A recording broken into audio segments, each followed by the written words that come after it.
ब्रह्म से शिव बाबा पधारे, बोलते ध्वनियों। ब्रह्म से शिव बाबा पधारे, बोलते ध्वनियों। ब्रह्म मुख से मधुर वाणी, बोलते ध्वनियों। ब्रह्म से शिव बाबा पधारे, ओम ओम।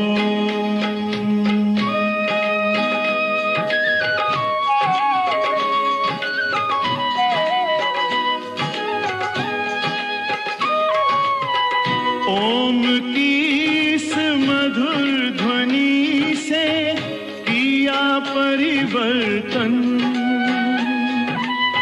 प्रेम शांति सिखा के बदला सभी का जीवन। आदि देव प्रजापिता श्री, बोलते ध्वनियों। ब्रह्मा मुख से मधुर वाणी, बोलते ध्वनियों। ब्रह्म से शिव बाबा पधारे, ओम ओम।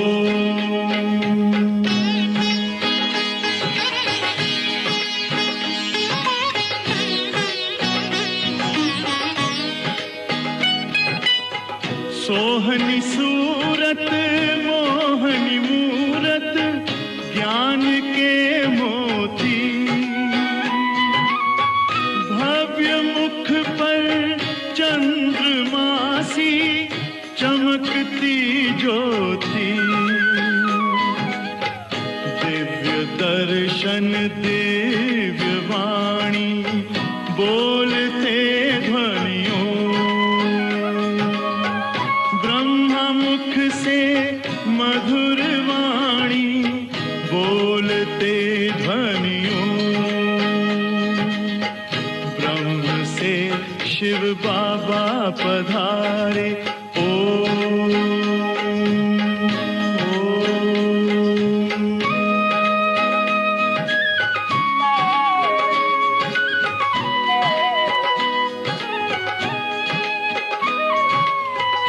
विश्व में थी पाप की जब घटा छाई, तब विभूति आप जैसी धरती पे आई। एक तार में बंध के सारे, बोलते ध्वनियों। ब्रह्मा मुख से मधुर वाणी, बोलते ध्वनियों। ब्रह्म से शिव बाबा पधारे, बोलते ध्वनियों। ब्रह्मा मुख से मधुर वाणी, बोलते ध्वनियों। ब्रह्म से शिव बाबा पधारे, ओम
शांति।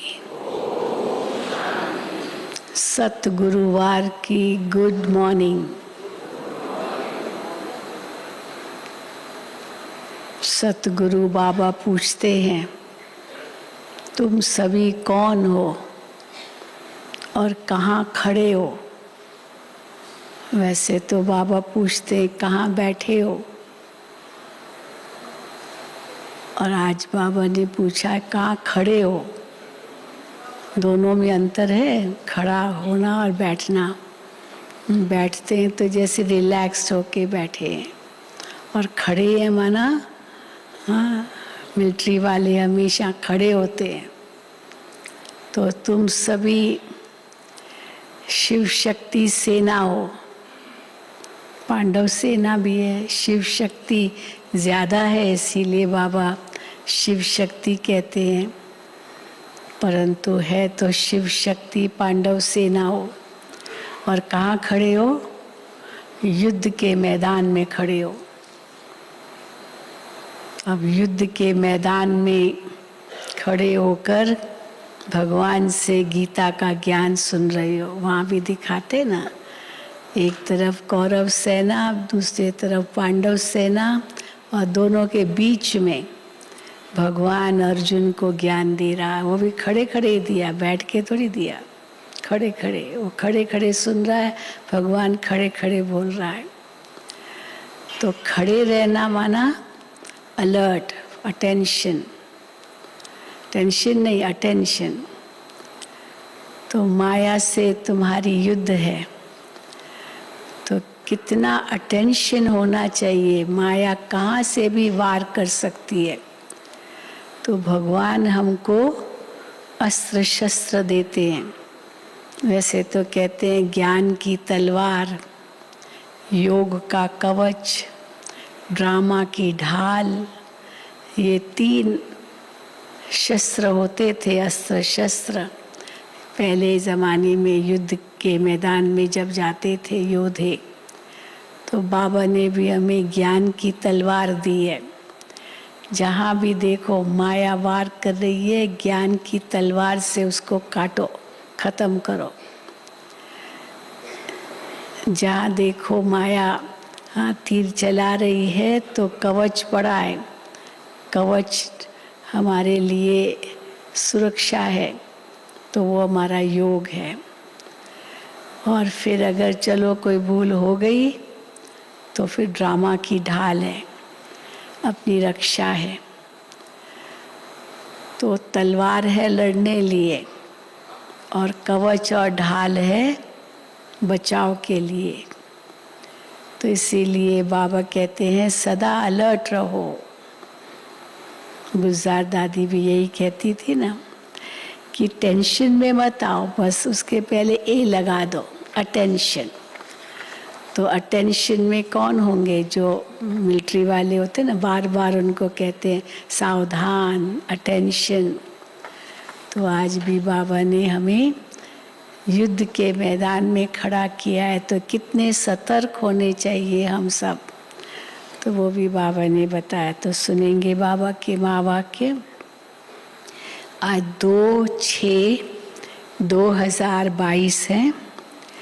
मीठे बच्चे, सत्य बाप तुम्हें सब सत्य सुनाते हैं, इसलिए संशय की तो कोई बात ही नहीं है। सत्य बाप तुम्हें सब सत्य सुनाते हैं। ऐसे सच्चे बाप से सदा सच्चे रहना चाहिए।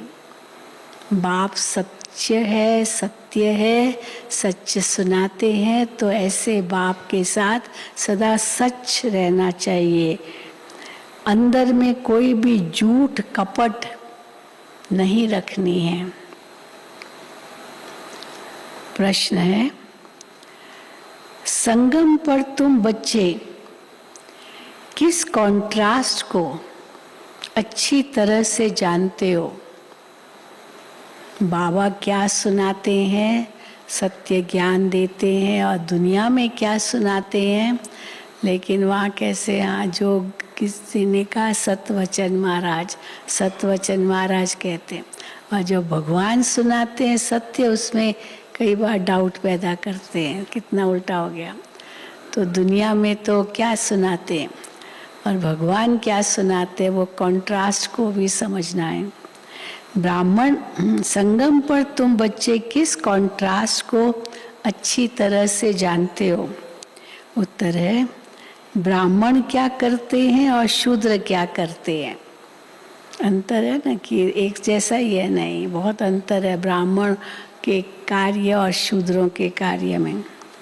ब्राह्मण क्या करते और शूद्र क्या करते, ज्ञान मार्ग क्या है और भक्ति मार्ग क्या है, कॉन्ट्रास्ट समझ रहे हैं। उस जिस्मानी सेना के लिए युद्ध का मैदान कौन सा है और हमारा युद्ध का मैदान कौन सा है, ये सब कॉन्ट्रास्ट तुम बच्चे ही जानते हो। सतयुग अथवा कलयुग में इस कॉन्ट्रास्ट को कोई नहीं जानते, केवल संगम पर ही हम जानते हैं ये अंतर। न सतयुग में जानेंगे न कलयुग में जानते हैं। गीत है, माता ओ माता तू सबकी भाग्य विधाता। ओम शांति। ये है भारत माताओं की महिमा। जैसे परम पिता परमात्मा शिव की महिमा है, तो ये गीत में भारत माताओं की महिमा है। अब सिर्फ एक माता की तो महिमा चल न सके, पूरी सेना चाहिए। सिर्फ एक माता की महिमा तो चल न सके, एक तो कुछ कर न सके, जरूर सेना चाहिए। सेना बिगर काम कैसे चले? शिव बाबा तो एक है, वो एक है, बाकी उसकी ये सेनाएं। शिव बाबा तो एक है, अगर वो एक न हो तो माताएं भी न हो, कोई सेना भी न हो, कुछ भी न हो। वो एक न हो तो, वो एक न हो तो माताएं भी न हो, न बच्चे हो, न ब्रह्मा कुमार और कुमारियां हो, न हम ऐसे बैठे होते, न मुरली सुनते। ये सब बलिहारी किसकी? शिव बाबा की। तो बाबा कहते हैं वो एक न हो तो माताएं भी न हो, न बच्चे हो, न ब्रह्मा कुमार और कुमारियां हो। मेजॉरिटी माताओं की है, इसलिए माताओं को ही महिमा दी गई है। भारत माताएं, हाँ, भारत माताएं जो शिव शक्ति गुप्त सेना है। एक तो गुप्त है और दूसरा क्या है? अहिंसक है। गुप्त भी है और अहिंसक भी है। कोई भी प्रकार की हिंसा नहीं करती है। हिंसा दो प्रकार की होती है, एक है काम कटारी चलाना और दूसरा है गोली आदि चलाना, क्रोध करना, मारना, ये सब हिंसा है। इस समय जो भी जिस्मानी सेनाएं हैं वो दोनों हिंसा करती है। ऐसे तो नहीं कि वो जो सेना में भर्ती होते वो कोई पवित्र रहते हैं। कईयों का तो बताते भाई शादी की और पत्नी को घर में छोड़ के आए और वहाँ देखो शहीद हो गया, तो कितना दुख होता है। तो बाबा कहते हैं इस समय जो भी जिस्मानी सेनाएं हैं वो दोनों हिंसा करती है। आजकल बंदूक आदि चलाना तो माताओं को भी सिखाते हैं। पुलिस में देखो लेडीज कितनी पावरफुल होती है, ऐसे थोड़ी पुलिस में लेडीज को भर्ती करेंगे। और आर्मी में भी है, पायलट भी है। आज तो बाबा कहते हैं आजकल बंदूक आदि चलाना माताओं को भी सिखाते हैं। अब वो है जिस्मानी सेना की माताएं और ये है रूहानी सेना की दैवी संप्रदाय वाली माताएं। कौन हो सब माताएं? हाँ, रूहानी सेना की दैवी संप्रदाय वाली माताएं। वो कितनी ड्रिल आदि सीखती है, तुम शायद कभी मैदान में ऐसे गई भी नहीं होगी। युद्ध के मैदान में जहाँ पर लड़ाई लगती है, दुश्मन सामने खड़े हैं और तीर और बंदूक चला रहे हैं, बाबा कहते माताएं थोड़ी ऐसे गई होगी। कभी मैदान में गई भी नहीं हो, वो बहुत मेहनत करते हैं। काम विकार में भी जाते हैं। ऐसे कोई मुश्किल होंगे जो शादी नहीं करते होंगे, वो सैनिक। ऐसे कोई मुश्किल होंगे जो शादी नहीं करते होंगे। उस मिलिट्री में भी बहुत सीखते रहते हैं, कितनी ट्रेनिंग मिलती रहती है उनको। छोटे छोटे बच्चों को भी सिखाते हैं, वो भी सेना है और ये भी सेना है। सेना का तो गीता में अच्छा ही विस्तार लिखा हुआ है, क्या क्या कर रही है वो, उस तरफ की सेना और इस तरफ की सेना, तो पूरा विस्तार लिखा हुआ है। परंतु प्रैक्टिकल में क्या है ये तो तुम ही जानते हो ना। ऐसे तो लड़ाई लगी नहीं है जिस प्रकार वर्णन है महाभारत में। तो प्रैक्टिकल में क्या है ये तो तुम ही जानते हो कि हम कितने गुप्त हैं। शिव शक्ति सेना क्या करती है? विश्व का मालिक बनती है। हाँ, देखो, विश्व का मालिक बनती है। और कैसे बनती है? कैसे बनती है विश्व का मालिक? इसको कहा जाता है युद्ध स्थल। माया से लड़कर विजय पाकर विश्व का मालिक बनती है। इसको कहा जाता है युद्ध स्थल। तुम्हारा युद्ध का मैदान भी गुप्त है। मैदान इस मांडवे को कहा जाता है। सारा संसार एक रंगमंच है ना, तो मांडवा है, मैदान है। मैदान इस मांडवे को कहा जाता है। आगे माताएं युद्ध के मैदान में नहीं जाती थी, अभी यहाँ से पूरी भेंट होती है। यहाँ भी माताएं भरती है शिव शक्ति सेना में, इसलिए वहाँ भी माताएं जाती है लड़ने के लिए। अभी यहाँ से पूरी भेंट होती है। दोनों सेनाओं में माताएं हैं, उनमें मेजॉरिटी तो पुरुषों की होती है। यहाँ मेजॉरिटी किसकी है? माताओं की। हाँ, यहाँ मेजॉरिटी माताओं की है। कॉन्ट्रास्ट है ना, ज्ञान मार्ग और भक्ति मार्ग का भी कॉन्ट्रास्ट है। पहले क्या करते थे भक्ति मार्ग में, अभी ज्ञान मार्ग में क्या करते हैं। ये लास्ट कॉन्ट्रास्ट है, लास्ट कॉन्ट्रास्ट। इसके बाद फिर कोई कॉन्ट्रास्ट नहीं होगा। सतयुग में गए, वहाँ कॉन्ट्रास्ट खत्म, अंतर खत्म। कलयुगी नहीं होगा, सब सतयुगी होगा, तो भेंट तो होगी नहीं सतयुग में।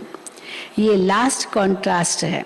सतयुग में कॉन्ट्रास्ट की बात ही नहीं है। बाबा आकर कॉन्ट्रास्ट बताते, अंतर, तुम क्या हो, वो क्या है, सतयुग क्या है। बाबा आकर कॉन्ट्रास्ट बताते हैं। ब्राह्मण क्या करते हैं और शूद्र क्या करते हैं। दोनों ही यहाँ युद्ध के मैदान में हैं। वो भी युद्ध के मैदान में, हम भी युद्ध के मैदान में है। दोनों ही यहाँ युद्ध के मैदान में हैं। सतयुग व कलयुग की बात नहीं है। जैसे नहीं, सतयुग में ये सब वो कॉन्ट्रास्ट होगा और कलयुग में भी ये जैसी सेना है वो तो नहीं होगी, वो तो वही सेना होगी। ये तो संगम की सेना है। ये है संगम युग की बात। तुम पांडव भी संगम युगी हो, कौरव है कलयुगी। पांडव सब संगम युगी है और कौरव सब कलयुगी है। उन्होंने कलयुग का टाइम बहुत लंबा कर दिया है, इस कारण संगम का उन्हों को मालूम ही नहीं है।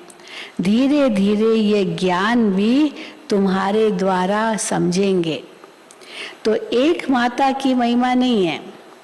माता ओ माता, महिमा तो माता एक माता की है, पर माता एक माता की महिमा नहीं है। ये है शक्ति सेना। ऊंचे ते ऊंच एक भगवान है और तुम हो बहु कल्प पहले वाली सेना हो। इस भारत को देवी राजस्थान बनाना ये तुम्हारा ही काम है। वो सेना तो कोई देवी राजस्थान थोड़ी बनाएगी, इसलिए बाबा कहते हैं ये तो तुम्हारा ही काम है। तुम जानते हो पहले हम सूर्यवंशी थे, फिर चंद्रवंशी, फिर वैश्यवंशी बने, परंतु महिमा सूर्यवंशी की ही करेंगे। चंद्रवंशी को बाबा कहते इतनी महिमा नहीं। तुम पुरुषार्थ ही ऐसा कर रहे हो जो हम पहले सूर्यवंशी अर्थात स्वर्ग में आवे। सतयुग को ही स्वर्ग कहा जाता है, त्रेता को वास्तव में स्वर्ग नहीं कहा जाता है। बाबा कई बार कहते हैं हाँ सेमी स्वर्ग है, क्योंकि 1250 साल तो बीत गए तो फर्क तो पड़ेगा ना। तो त्रेता को वास्तव में स्वर्ग नहीं कहा जाता है। तो देखो बाबा क्या कहते हैं, कहते भी हैं फलाना स्वर्ग पधारा। अब फलाना स्वर्ग पधारा ऐसे कहते हैं, ऐसे तो नहीं कहते हैं फलाना त्रेता में राम सीता के राज्य में गया। स्वर्ग को याद करते हैं, राम सीता के राज्य में गया ऐसे तो नहीं कहते हैं। भारतवासी जानते हैं कि वैकुंठ में श्री कृष्ण का राज्य था, परंतु श्री कृष्ण को फिर द्वापुर में ले गए हैं। मनुष्यों को सत्य का पता ही नहीं है।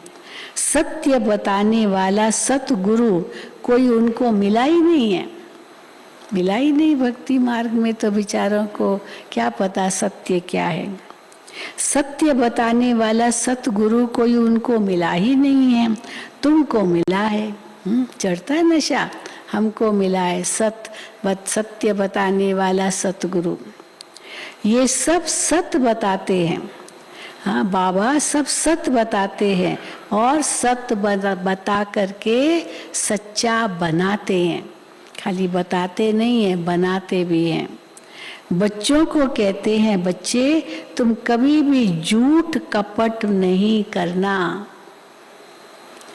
तुम्हारा कुछ भी छिपा नहीं रहेगा। चलो झूठ कर भी लिया, कपट कर भी लिया, हेरा फेरी कर भी ली, हाँ बहुत कुछ गलत किया भी, पर बाबा कहते झूठ छिपा नहीं रहेगा, एक दिन प्रकट होगा। क्योंकि ईश्वर के घर में देर अंधेर तो नहीं है ना, तो इसलिए बाबा कहते तुम्हारा कुछ भी छिपा नहीं रहेगा। जो जैसा कर्म करते हैं ऐसा पाते हैं। बाप अच्छे कर्म सिखलाते हैं। ईश्वर के पास कोई का विकर्म छिप नहीं सकता। कर्म भोग भी बहुत कड़ा होता है, वो भी हिसाब किताब है, वो भी कर्म भोग है, कर्मों का ही परिणाम है। तो बाबा कहते हैं कर्म भोग भी बहुत कड़ा होता है। भल तुम्हारा ये अंतिम जन्म है, अंतिम जन्म है, तो भी सजा तो खानी पड़ेगी। इस जन्म में भी हिसाब किताब तो चुक कर ही रहे ना। तो बाबा कहते तो भी सजा तो खानी पड़ेगी, क्योंकि अनेक जन्मों का हिसाब किताब चुकतू होना है। इस जन्म में भी कितने पाप किए होंगे। चलो कोई कहे इस जन्म में मैं बाबा का बचपन से बन गए, आप कोई पाप नहीं किए, लेकिन 63 जन्म 62 जन्म कितने पाप किए होंगे।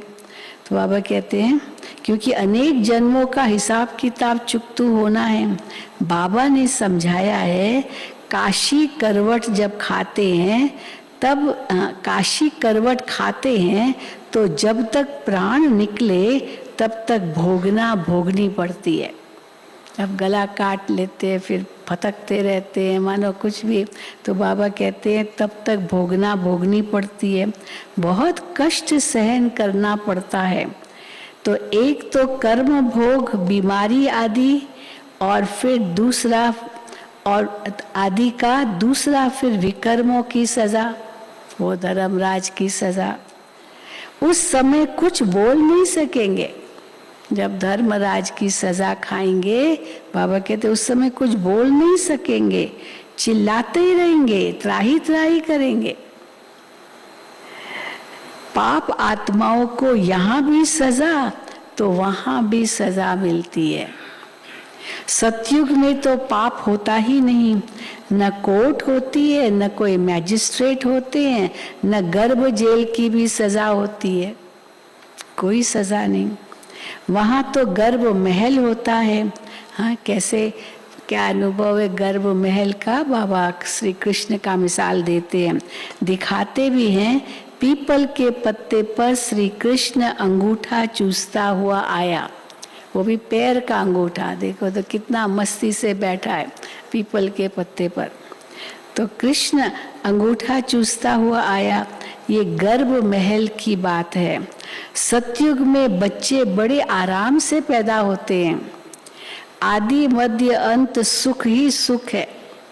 हाँ, कई बार होता है ना, बच्चा पैदा होता नहीं है, तकलीफ बहुत होती है माँ को, तो पेट चीर करके बच्चा गर्भ से निकालते हैं। तो किसी ने कहा कि जैसे बिच्छू होता है ना, बिच्छू भी जब बच्चे पैदा करता है तो ऐसे ही नहीं बच्चे पैदा करता है, उसका पेट फट जाता है, क्योंकि एक ही साथ 100 बच्चे पैदा कर लेगा, तो 100 बच्चे जो पेट में होंगे कैसे होंगे, तो फट जाता है। और फिर जो माँ तो मर जाती है बिच्छू, और फिर वो बच्चे जो होते हैं ना, वो उसकी माँ का ही जो मांस है ना वही खाते हैं।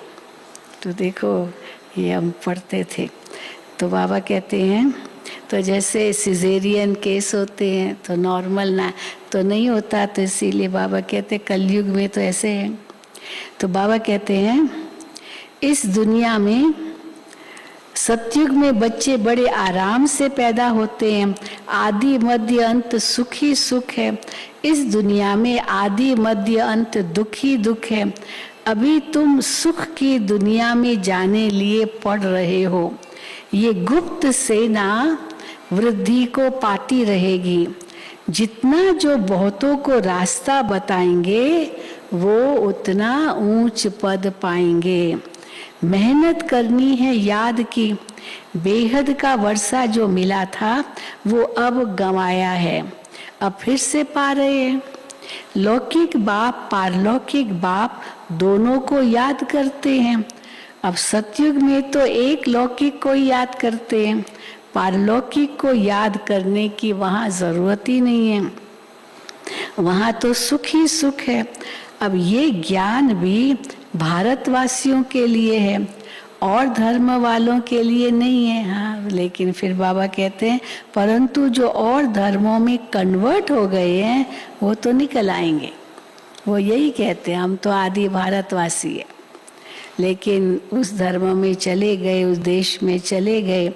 तो बाबा से एक बार किसी ने पूछा था, बाबा हमने क्या पाप किया जो उस धर्म में गए, उस देश में गए?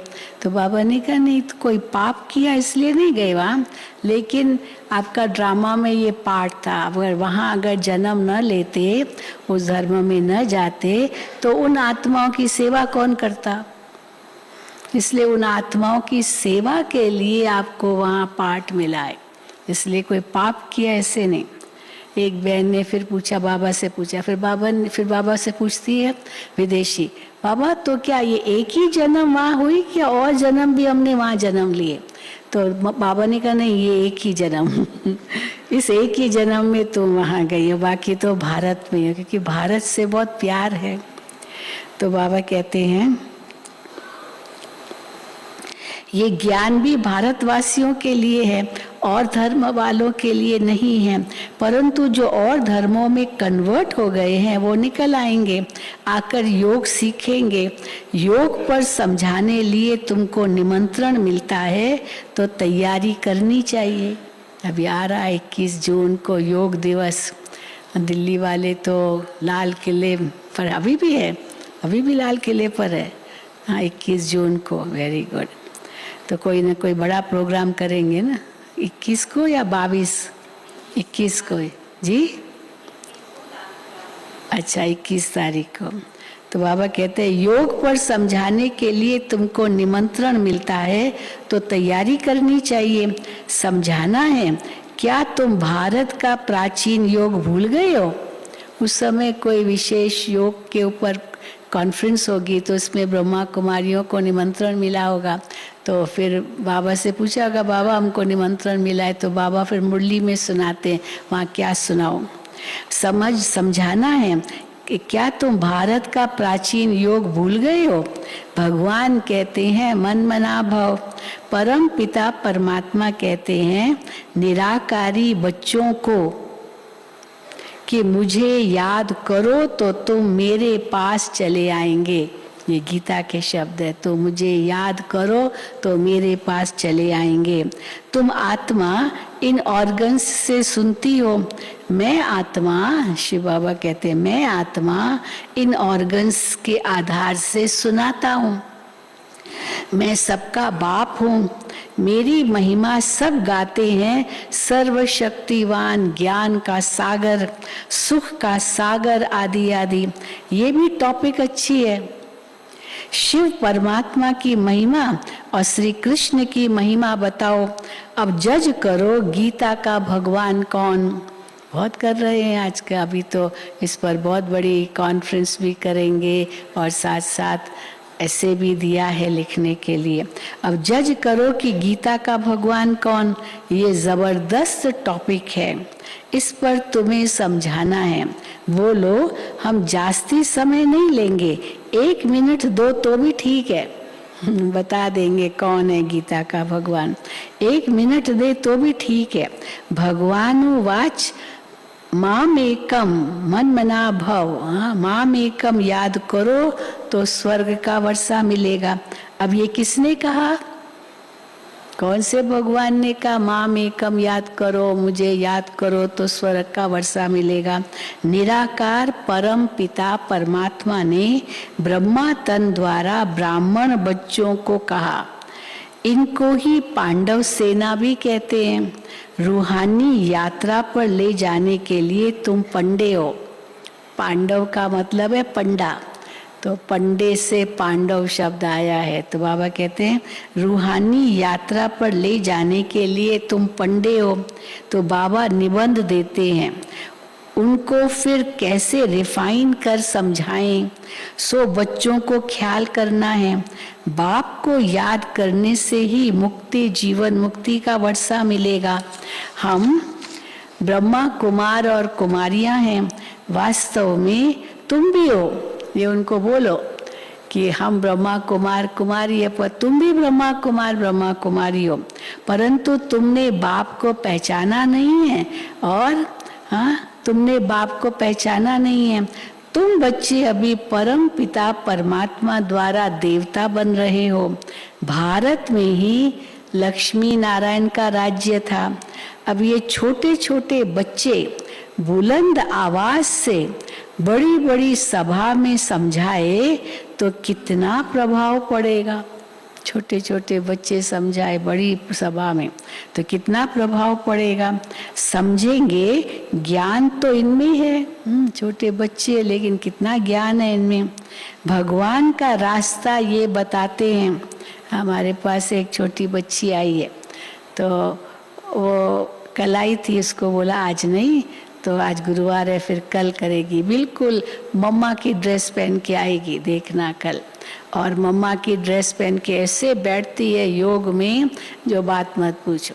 और फिर मम्मा ने क्या क्या स्लोगन सुनाए हैं वो सब कल सुनाएगी, कल क्लास में सुनाएगी, क्योंकि ये मम्मा का भी महीना है। तो उसको कहा कि अच्छी तरह याद करके, और मम्मा की जो कहावतें, मम्मा के स्लोगन्स बहुत हैं, वो सुनाना। तो वो सीधी साड़ी जैसे मम्मा पहनती थी ना, वैसे ही छोटी सी 3 साल की मुश्किल से होगी। तो बाबा कहते हैं छोटे छोटे बच्चे बुलंद आवाज से बड़ी बड़ी सभा में समझाए तो कितना प्रभाव पड़ेगा। समझेंगे, ज्ञान तो इनमें है। भगवान का रास्ता ये बताते हैं। निराकार परमात्मा ही कहते हैं, हे आत्माएं मुझे याद करो तो तुम्हारे विकर्म विनाश होंगे। गंगा स्नान, तीर्थ आदि जन्म जन्मांतर करते करते पतित ही बनते आए हो। भारत की ही चढ़ती कला उतरती कला है। बाप राजयोग सिखलाकर चढ़ती कला अर्थात स्वर्ग का मालिक बनाते हैं। फिर माया रावण नरक का मालिक बनाती है, तो उतरती कला कहेंगे ना। जन्म बाई जन्म थोड़ी थोड़ी उतरती कला होती जाती है। ज्ञान है चढ़ती कला, भक्ति है उतरती कला। कहते भी हैं भक्ति के बाद फिर भगवान मिलेगा, तो भगवान ज्ञान देगा ना। अब भगवान मिलेगा माना भगवान क्या करेगा, ज्ञान देगा ना। वही ज्ञान का सागर है। ज्ञान अंजन सतगुरु दिया, अज्ञान अंधेर विनाश। सतगुरु तो एक परम पिता परमात्मा है। महिमा सतगुरु की है, न कि गुरु की। महिमा सारी जो भी है सतगुरु की है। गुरु लोग तो ढेर है, सतगुरु तो एक ही है। वही सदगति दाता, पतित पावन लिबरेटर है। अभी तुम बच्चे भगवानुवाच सुन रहे हो। ये क्या है मुरली? भगवानुवाच सुन रहे हो। माम एकम याद करने से तुम आत्माएं शांति धाम चली जाएंगी। वो है शांति धाम, वो है सुख धाम, और ये है दुख धाम। क्या इतना भी नहीं समझते? बाप ही आकर पतित दुनिया को पावन दुनिया बनाते हैं। अब तुम जानते हो बेहद का सुख देने वाला बेहद का बाप ही है। कोई और बेहद का सुख नहीं दे सकता। बेहद का दुख फिर रावण देता है। वो है बड़ा दुश्मन। ये भी कोई को पता नहीं है कि रावण राज्य को पतित राज्य क्यों कहा जाता है। अब बाप ने सारा राज तुमको समझाया है। हर एक में ये 5 विकार प्रवेश है। इसलिए 10 शीश रावण, 10 शीश वाला रावण बनाते हैं। ये बात विद्वान पंडित भी नहीं जानते। अब एक व्यक्ति को 10 सिर कैसे हो सकते हैं? यहाँ बेचारा खाएगा कौन से मुख से, सोएगा कैसे, क्या कैसे कर सकते? एक मुख ही कई बार परेशान कर देता है ना। तो इसीलिए बाबा कहते हैं तो 10 शीश वाला रावण बनाते हैं। ये बात विद्वान पंडित भी नहीं जानते हैं। अब बाप ने समझाया है राम राज्य कब से कहाँ तक चलता है, कब शुरू हुआ और कहाँ तक चलता है राम राज्य। ये बेहद की हिस्ट्री ज्योग्राफी समझाते हैं।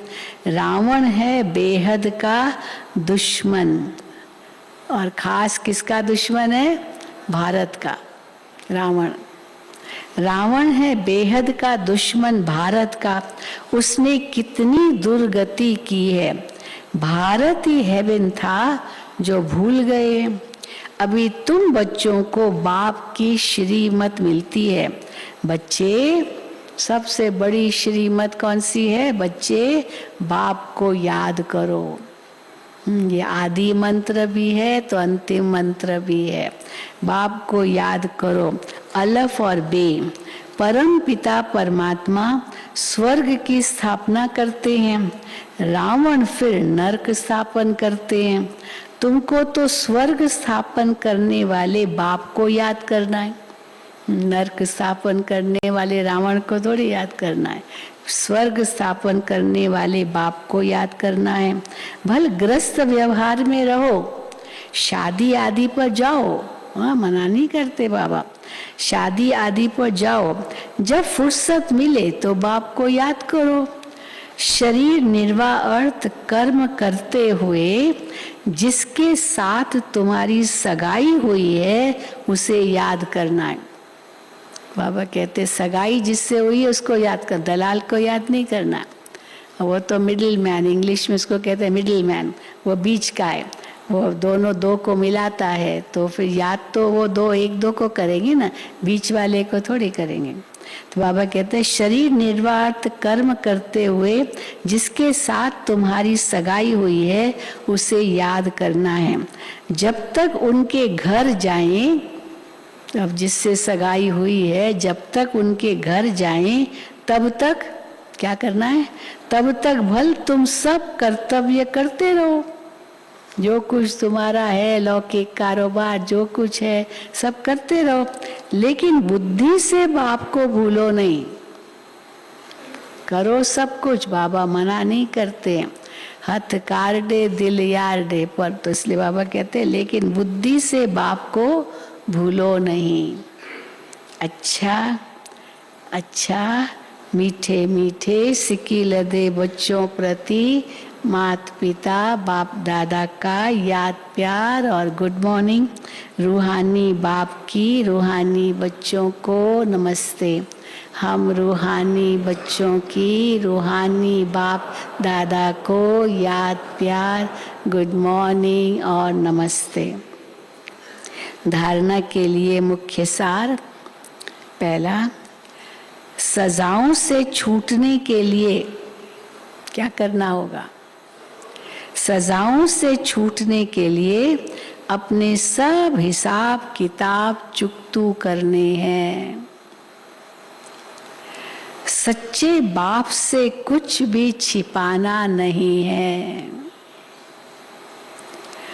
झूठ कपट का त्याग करना है।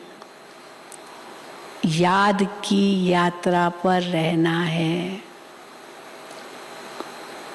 सारी मुरली की धारणा आ गई। दूसरा, जैसे बाप अपकारियों पर भी उपकार करते हैं, ऐसे सब पर उपकार करना है। सबको बाप का सत्य परिचय देना है। बाप का सबको सत्य परिचय देना ही उपकार करना है ना। वरदान, ईश्वरीय संस्कारों को कार्य में लगाकर, ईश्वरीय संस्कारों को कार्य में लगाकर सफल करने वाले सफलता मूर्त भव। ईश्वरीय संस्कारों को कार्य में लगाकर सफल करने वाले सफलता मूर्त भव। अब ईश्वरीय संस्कार कैसे लगाएं कार्य में? जो बच्चे अपने ईश्वरीय संस्कार को कार्य में लगाते हैं, उनके व्यर्थ संकल्प स्वतः खत्म हो जाते हैं। सफल करना माना बचाना या बढ़ाना। सफल करना किसको कहेंगे? बचाना या बढ़ाना। ऐसे नहीं पुराने संस्कार ही यूज करते रहो और ईश्वरीय संस्कार को बुद्धि के लॉकर में रख दो। ईश्वरीय संस्कार कौन से हैं? जो बाबा ने गुण शक्तियाँ ज्ञान ये जो दिया वो संस्कार में ही भरते हैं ना। तो ऐसे नहीं ये ईश्वरीय संस्कार लॉकर में रख दो और बाकी जो पुराने संस्कार है वो यूज करो। तो बाबा कहते ऐसे नहीं, पुराने संस्कार ही यूज करते रहो और ईश्वरीय संस्कार को बुद्धि के लॉकर में रख दो। जैसे कईयों की आदत होती है, क्या आदत होती है? अच्छी चीजें व पैसे बैंक अथवा अलमारी में रखने की। अच्छी अच्छी चीजें होंगी वो यूज नहीं करेंगे, समझते कभी कभी यूज करेंगे, देखेंगे अभी तो रखो रखो रखो, अच्छी चीज है रखो। तो पैसे भी बैंक अथवा अलमारियों में रखने की आदत होती है। पुरानी वस्तुओं से प्यार होता है, पुरानी वस्तुओं से वो यूज करते रहेंगे, भले फट जाए लेकिन नई वस्तु नहीं लेंगे, पुरानी से ही बस प्यार करेंगे, वही यूज करते रहते। यहाँ ऐसे नहीं करना है। जो पुराने संस्कार है वो यूज नहीं करना है।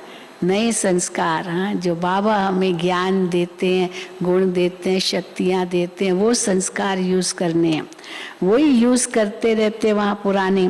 यहाँ ऐसे नहीं करना है। यहाँ तो मनसा से, वाणी से, शक्तिशाली वृत्ति से अपना सब कुछ सफल करो तो सफलता मूर्त बन जाएंगे। स्लोगन, बाप और मैं ये छत्र छाया साथ है तो कोई भी विघ्न ठहर नहीं सकता। आप सबको हाँ अभी तो पता है कैसे माया भिन्न भिन्न रूप लेकर के आती है, जो बताते रहते हैं। माया प्रभु का रूप भी लेकर के आती है। तो आपको थोड़ी सावधानी देने के लिए कुछ ईश्वरीय महावाक्य हैं कि सावधान हो जाओ। तो सभी ब्राह्मण बच्चों प्रति विशेष अटेंशन। परमात्म महावाक्य क्या भगवान ने कहा है, जो अटेंशन पूरा देना है ब्राह्मण बच्चों के लिए, विशेष अटेंशन। एक बल एक भरोसा, अर्थात सदा निश्चय हो, हर बच्चे में ये निश्चय हो कि जो साकार की मुरली है वो मुरली वही मुरली है, जो मधुबन से श्रीमत मिलती है वही श्रीमत है। बाप सिवाय मधुबन के और कहीं मिल नहीं सकता। अंडरलाइन, बाप सिवाय मधुबन के और कहीं मिल नहीं सकता। सदा एक बाप की पढ़ाई में निश्चय हो। मधुबन से जो पढ़ाई का पाठ जाता है वही पढ़ाई है, दूसरी कोई पढ़ाई नहीं। अगर कहाँ भोग आदि के समय संदेशी द्वारा बाबा का पाठ चलता है तो ये भी बिल्कुल रॉन्ग है, ये भी माया है। इसको एक बल एक भरोसा नहीं कहेंगे। मधुबन से जो मुरली आती है उस पर ध्यान दो, नहीं तो और रास्ते पर चले जाएंगे। मधुबन में ही बाबा की मुरली चलती है, मधुबन में ही बाबा आते हैं। इसलिए हर एक बच्चा ये सावधानी रखे, नहीं तो माया धोखा दे देगी। बहुत कड़ी सावधानी मिली है, हर एक सावधान हो जाए। माया कैसे धोखा देती है ये भी एक रूप है। अभी बाबा को भोग लगेगा, उसके पहले जो भी भट्ठी में आए हुए हैं सबको आज का प्रोग्राम बता देते हैं। आज चौथा दिन है आपका, सद्गुरुवार समापन दिवस है। तो आज का आपका स्वमान है, मैं विश्व को मनसा सकाश देने वाली परोपकारी आत्मा हूँ। मैं विश्व को मनसा सकाश देने वाली परोपकारी आत्मा हूँ। तो आज नाश्ते के बाद सब 4 धाम की यात्रा करेंगे या बाबा को पत्र लिखेंगे। फिर 10 बजे से संगठित योग होगा। फिर 10:30 बजे डॉक्टर प्रेम मसंद आपका क्लास कराएंगे, परोपकारी जीवन, परोपकारी जीवन। 11:30 से 12 बजे तक ब्रेक होगा, आप जलपान लेंगे किचन में जाके, और 12 बजे के अंदर सब वापस मेडिटेशन हॉल में पहुंचेंगे और इंदिरा बहन आपका क्लास कराएगी। विषय है सुहाग और सोमवती अमावस्या, सुहाग और सोमवती अमावस्या। और फिर भोजन करके विश्राम करेंगे और शाम को चाय के बाद फिर आप 4 धाम की यात्रा करें। शाम 5 से 6 बजे तक संगठित योग होगा बाप दादा की ड्रिल के साथ, और 6 से 7:30 बजे तक सूरज भाई आपका क्लास कराएंगे। उनका विषय है मनसा सकाश देने की सेवा। और फिर 7:30 से 8 बजे तक अनुभव की लेन देन होगी और 8 बजे आप सभी भोजन पर जाएंगे। अच्छा, ओम शांति, ओम शांति। ओम शांति। आज सतगुरुवार है, हम सब मिल कर के वतन में बाबा के पास जाएंगे, बाबा को भोग स्वीकार कराएंगे और भोग के बाद बाबा जो सुनाएंगे वो सुनेंगे। और उसके बाद 5 लाइन में अमृत होगा, 2 लाइनें भाइयों की और 3 लाइनें बहनों की होती हैं। तो खानपुर से 3 बहनें आएंगी अमृत पिलाने के लिए भोग के संदेश के बाद, और मधुबन की 2 बहनें। लेकिन सब माताओं को बता दें, जब अमृत पीने के लिए आएंगे तो इस साइड से कोई नहीं आएगा, सामने से 2 लाइन आएंगी, 1 लाइन यहाँ से आएगी। और भाइयों की लाइन तो सदा ही ठीक होती है, बहनों को थोड़ा कभी जल्दी होता है और वो गोल गोल लाइन बना के खड़े हो जाते हैं। तो आज किसी को भी आगे नहीं आना है, सीधा लाइन में आना है। 5 मिनट में ही पूरा हो जाता है, क्योंकि बाबा जानते ये मेरी लाडली माताएं हैं, तो बाबा उनको बहुत प्यार से पिलाते हैं। लेकिन जिसने गोल गोल यहाँ लाइन खड़ी की, उसको सबसे लास्ट पीछे में बिठा देंगे थोड़ी देर के लिए। वो बाबा से प्यार करे, बाबा से बातें करे, उसको सबसे लास्ट में अमृत मिलेगा। इस बात का ध्यान रखना है। और दूसरी बात है कि भट्ठी में आई हुई टीचर्स बहनें, केवल जो शांतिवन से आई वो नहीं, भट्ठी में आई हुई टीचर्स बहनें आज प्रातः 10 से 11 के बीच में टोली डिपार्टमेंट से अपने सेंटर के लिए टोली लेंगी। भट्ठी में आई हुई टीचर्स बहनें, भट्ठी की केवल टीचर्स बहनें आज प्रातः 10 से 11 के बीच में टोली डिपार्टमेंट से अपने सेंटर की टोली लेंगे। अच्छा, ओम शांति। दूसरी बात आप सबको मालूम रहे कि कुछ समय पहले बाबा का विशेष सेवाधारी राम विलास भाई, जो नाइट की सिक्योरिटी की ड्यूटी देते रहे हैं, वह कुछ समय से उनकी तबीयत ठीक नहीं थी और वह अपने लोग के घर जा रहे थे। रास्ते में ही उनकी तकलीफ़ हुई और वहाँ सेंटर के भाई बहनें उनको ले गए थे, वहाँ शरीर छोड़ा था। और वहाँ ही सेंटर के भाई बहन, भागलपुर सेंटर के भाई बहनों ने उनको बहुत अच्छी तरह से अंतिम विदाई उसको दी। और आज हम सब उसके निमित्त भी प्यारे बाबा को भोग स्वीकार कराएंगे। और बहुत शांत मूर्त और बहुत अच्छी तरह से नाइट का पहरा देता था। ओम शांति।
जा बाबा की अंतर द्वार।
के फरिश्ता बाबा से मिलना, देना संदेश हमारा, याद प्यार हम सबका देना, लावतन का नजारा। सच्ची लगन से बन जाता बाकी, सच्ची लगन से बन जाता बाकी। तू गले को हार, उड़ जा प्यारे वतन में, नीले अंबर के उस पार, हो नीले अंबर के उस पार। पंछी रे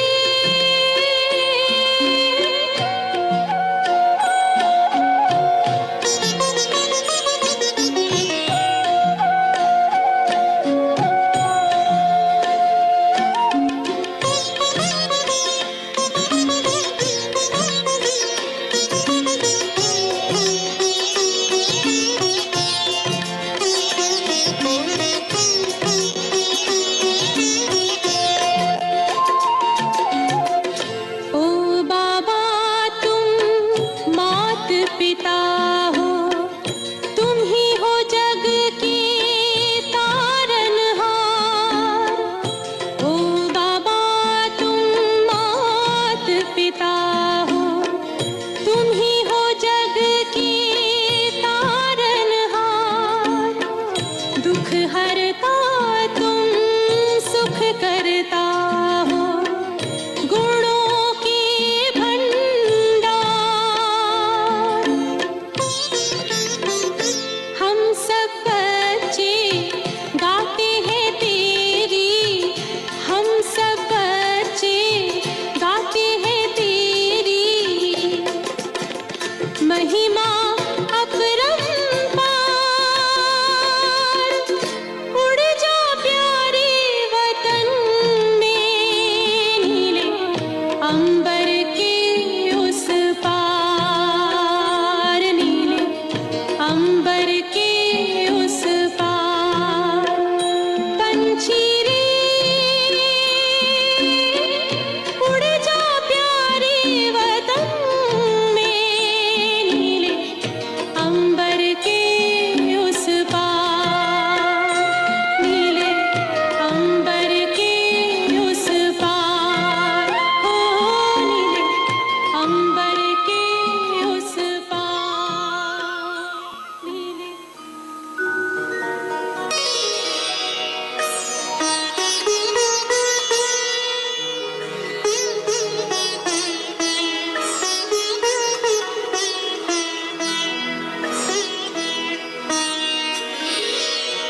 तेरी याद का अमृत पीते हैं, तेरी याद का अमृत पीते हैं, तेरी याद में जीते हैं बाबा, तेरी याद में जीते हैं बाबा।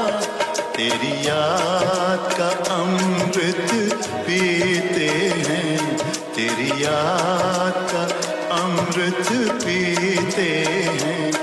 रहे याद सदा ही साथ तेरी, रहे याद सदा ही साथ तेरी।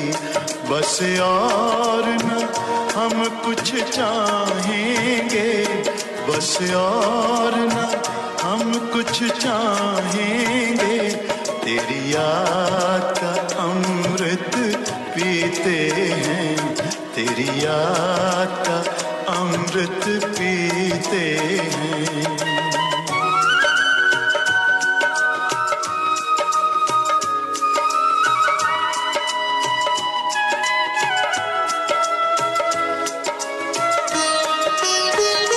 जो पल बीते तेरी यादों में, जो पल बीते तेरी यादों में, वो पल अविनाशी होते पल अविनाशी होते हैं, हर पल को सफल बना देंगे, हर पल को सफल बना देंगे।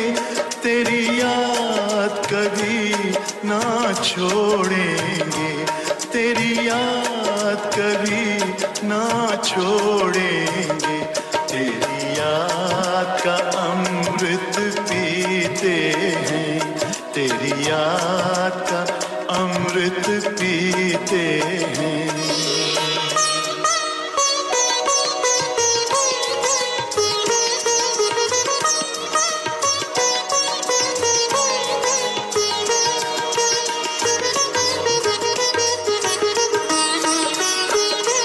यूं ही आप रहो संग संग बाबा, यूं ही आप रहो संग संग बाबा। इस दुनिया के सुख पाने क्या, इस दुनिया के सुख पाने क्या। लहराते रहे तेरी यादों में, लहराते रहे तेरी यादों में, उन यादों में खो जाएंगे, उन यादों में खो जाएंगे। तेरी याद का अमृत पीते हैं, तेरी याद का अमृत पीते हैं। तेरी याद में जीते हैं बाबा, तेरी याद में जीते हैं बाबा। तेरी याद का अमृत पीते हैं, तेरी याद का अमृत पीते हैं। रहे याद सदा ही साथ तेरी, रहे याद सदा ही साथ तेरी। बस और न हम कुछ चाहेंगे, बस और न हम कुछ चाहेंगे। तेरी याद का अमृत पीते हैं, तेरी याद का अमृत पीते हैं। तेरी याद का अमृत पीते हैं, तेरी याद का अमृत पीते हैं।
ओम शांति। आज सतगुरुवार के दिन आप सबकी याद लेके जैसे ही मैं वतन में पहुंची,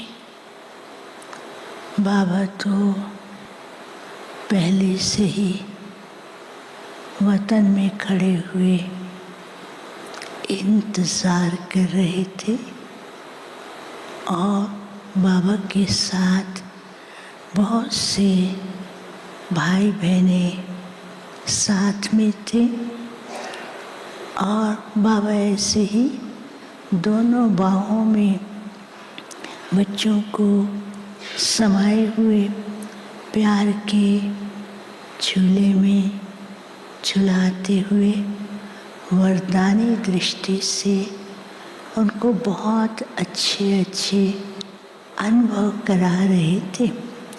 कुछ सेकंड में बाबा के सामने एक बहुत बड़ी स्क्रीन दिखाई दी और उस स्क्रीन के ऊपर अलग अलग प्रकार के डिज़ाइन लाइट के दिखाई दे रहे थे। कुछ डिज़ाइन तो इतने सुंदर थे और उस डिज़ाइन को देखते ही उससे इतने अच्छे वाइब्रेशन थे जो कि आत्मा को भरपूर कर देते थे। कुछ डिज़ाइन डल स्टाइल के थे और देखने में ठीक लग रहे हैं, लेकिन उसका कोई गेटअप दिखाई नहीं दे रहा था। और कुछ डिज़ाइन ऐसे थे बिल्कुल ही सिंपल दिखाई दे रहे थे। तो बाबा ने कहा, आज बाप अमृत वेले से बच्चों के मन की भावनाएं, उनकी पुरुषार्थ की लहर बाप देख रहे थे। कई बच्चे तो उमंग उत्साह के स्वरूप में रहकर बाप को साथी बना करके खुद भी विशेष अनुभव कर रहे हैं और उनको देखते ही दूसरों को भी उनके चेहरे, उनके व्यवहार के द्वारा ऐसी अनुभूतियाँ हो रही हैं। कई बच्चे ऐसे हैं जो पुरुषार्थ में चल रहे हैं, अपने ही पुरुषार्थ से खुश हैं, सोचते हैं संगम युग के अंदर हम ठीक हैं, ना ऊंचाई की ओर ना नीचाई की ओर, बीच में चल रहे हैं। और तीसरे बाबा ने कहा ऐसे बच्चे हैं जो अनुभव भी कर रहे हैं, लेकिन उसकी रियलाइजेशन कम होने के कारण कभी कभी अपने अंदर डल स्थिति का अनुभव करते हैं।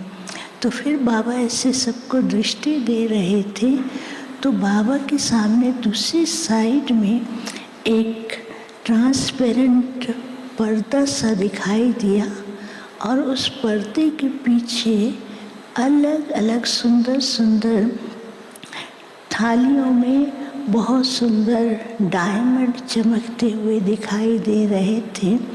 तो बाबा ने क्या किया, अपने हाथ से ऐसे उंगली से इशारा किया, तो वो थालियाँ धीरे से ऐसे चलती हुई बाबा के सामने आकर के पहुँच गई और बाबा के सामने जैसे बहुत सुंदर सजावट हो गई। तो बाबा ने कहा बच्चों को, बच्चे आप ही इन सबको इमर्ज करो। तो सारे बच्चे कहते हाँ बाबा। तो बच्चों ने क्या किया, किसी ने उंगली किया तो उसकी जो डायमंड की थाली थी किसी के ऊपर की ओर चली गई, किसी की नीचे चली गई और किसी की एकदम वो गुम हो गई और किसी की थाली ऐसे झूल रही है लेकिन उनके पास पहुंच नहीं रही थी। तो बाबा ने कहा क्यों ऐसा हो रहा है। बच्चे बाबा को कहते बाबा आपने कहा और हमने किया। बाबा ने कहा बच्चों को विशेष इस बात का अभी तक भी कभी कभी उलझन में आकर के एक बल एक भरोसे को भूल जाते हैं। तो जो प्राप्ति है वो प्राप्ति उस प्राप्ति का अनुभव नहीं करते हैं। कभी कभी वो प्राप्ति सामने होते हुए भी बच्चों के सामने नहीं अनुभूति होती है। तो बाबा ने कहा बच्चे अच्छा भी इस पर्दे को खोलो, और जैसे वो खोलने लगते तो भी नहीं खुलता है। तो बाबा ने कहा बच्चे अंतर्मुखी स्टेज पर स्थित हो जाओ। उस पर्दे पे लिखा हुआ था अंतर्मुखी स्टेज, और दूसरी तरफ लिखा हुआ था अव्यक्त इशारों की महीनता में जाना। तो बाबा ने कहा बाप ने इतने इशारे दिए हैं और अभी भी बाप बच्चों को ऐसे इशारे दे रहे हैं। समय, परिस्थिति और भविष्य के बारे में बाप बच्चों को पहले से ही जानकारी और नॉलेज दे दी है कि बच्चे किसी भी प्रकार की परिस्थिति और समय से न घबराएं, लेकिन बच्चे अंतर्मुखी होकर के अव्यक्त स्टेज के अंदर रह कर के बाबा जो बच्चों को विशेष अनुभव करा रहे हैं, उस अनुभव का अनुभूति न होने के कारण जो प्रकृति इनके सामने जी हजूर करने के लिए आ रहे हैं, वो सामने आकर के ऊपर की ओर चली जाती हैं, लेकिन बच्चे अभी उस स्थिति में नहीं आ पा रहे हैं। तो बाबा ने कहा अभी बच्चों को एक तो अंतर्मुखी, दूसरा अपनी आंतरिक स्टेज को ऐसा अव्यक्त, पावरफुल और स्थिर बनाना है ताकि सामने आने वाले कोई भी बात का पहले से ही उनको इशारा मिलते ही उस बात को अपनी आंतरिक स्थिति, शक्तिशाली स्थिति के द्वारा उसको पार कर सकेंगे। तो बाबा जैसे मुस्कुरा रहे थे, फिर बाबा ने क्या किया, उस पर्दे को फिर से सामने था तो बाबा ने बच्चों को कहा हर एक बच्चा अपने आंतरिक स्टेज की स्थिति पर स्थित हो जाए। तो जैसे वो स्थित हुए तो उनको कुछ कहने की भी ज़रूरत नहीं थी। उनके सामने वरदान अनुभूतियों की जैसे कि थालियाँ उनके सामने ऐसे दूर से आ रही हैं और वो आते ही उनका श्रृंगार होता जा रहा था। तो बाबा ने कहा अभी बच्चों का बाप और प्रकृति और उनकी स्थिति जो है वरदानों से श्रृंगार भी करना चाहती है, भरपूर भी करना चाहते हैं और अपने इष्ट देव को संपूर्ण स्थिति में देखना चाहते हैं। तो बाबा ने कहा अभी समय ऐसा है कि इष्ट देव बनकर के अपनी स्थिति को संपन्न, पावरफुल और स्थिर बनाए ताकि विश्व की भटकती हुई आत्माओं को अनुभव भी कराए और अपने भविष्य राज्य के लिए बाप तो बच्चों की सेटिंग कर रहा है, लेकिन बच्चों को ही अपनी सेटिंग खुद ही करनी है। फिर बाबा को भोग स्वीकार कराया और बाबा को सबकी तरफ से याद भी दिया और मधुबन के रामविलास भाई की तरफ से भी।